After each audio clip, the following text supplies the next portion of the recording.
benar kayak yang tadi dibilang sama Mbak Nura juga ya, kayak dari research-nya bahkan orang tua itu sebenarnya dari anak yang umur 6 bulan tuh kebanyakan tuh udah mulai bisa mendeteksi bahwa perkembangan anaknya tuh udah mulai gak optimal.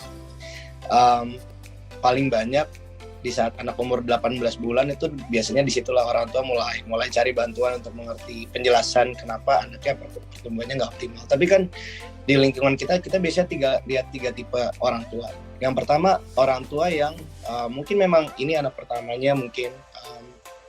Jadi pada saat mensupport development anaknya itu mereka sendiri belum punya pemahaman tentang apa itu typical development dan atypical development. Jadi selama tumbuh kembang anak dari 0 sampai 5 itu mereka awalnya bahkan nggak ada.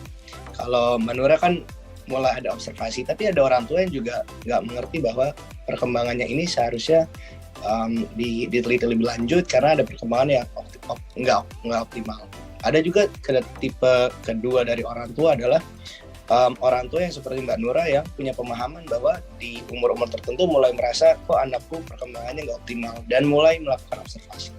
Tipe orang tua ketiga adalah orang tua yang keluarga di sekitarnya atau teman-teman di sekitarnya punya pemahaman sehingga mereka halfway through diberitahu atau dikasih pemahaman bahwa sepertinya ada yang harus di-assess lebih lanjut dari anaknya gitu.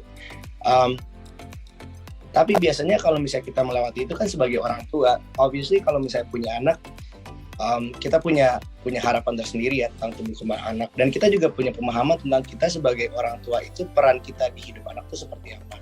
Ketika kita bawa anak kita untuk melakukan assessment dan diagnosa dari assessmentnya keluar sebagai autism spectrum disorder misalnya, yang paling susah untuk orang tua adalah untuk merubah kata-katanya. Kata-katanya dari apa? Dari yang biasanya adalah perkembangan dia nggak optimal ya memang belum waktunya misalkan, atau perkembangannya belum optimal ya memang they're gonna grow out of it lah, ini cuma sementara.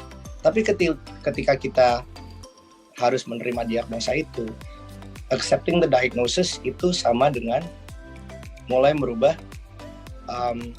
kata-kata yang harus kita gunakan. Yang tadinya sementara, sekarang jadinya jangka panjang.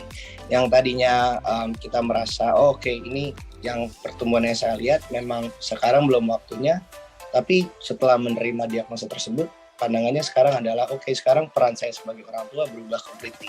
Sekarang resources yang kita harus punya sebagai orang tua, pengetahuan kita juga harus berubah, dampak ke depannya pun harus berubah. Dan dari yang udah yang aku lihat dari ngomong sama orang tua, sebenarnya biasanya kan kita bilang banyak orang tua yang in denial. Ya memang sangat dimengerti ya, karena menerima bahwa anak kita punya diagnosa autism spectrum adalah menerima bahwa hidup kita sebagai satu keluarga, dan di sini researchnya adalah orang tua yang anaknya terdiagnosa dengan autism spectrum, stress levelnya jauh lebih besar daripada orang tua yang anaknya terdiagnosa dengan diagnosa-diagnosa yang lain seperti cerebral palsy, ADHD segala macam, karena memang dampaknya dan behavior dari anaknya sendiri perlu support yang jauh lebih besar. Jadi ketika orang tua itu menerima diagnosa bahwa anaknya memiliki autism spectrum, yang paling besar di sini yang akhirnya freeing the stress adalah pemahaman bahwa hidup kita sebagai satu family unit akan berubah sampai ke depan-depannya seperti itu.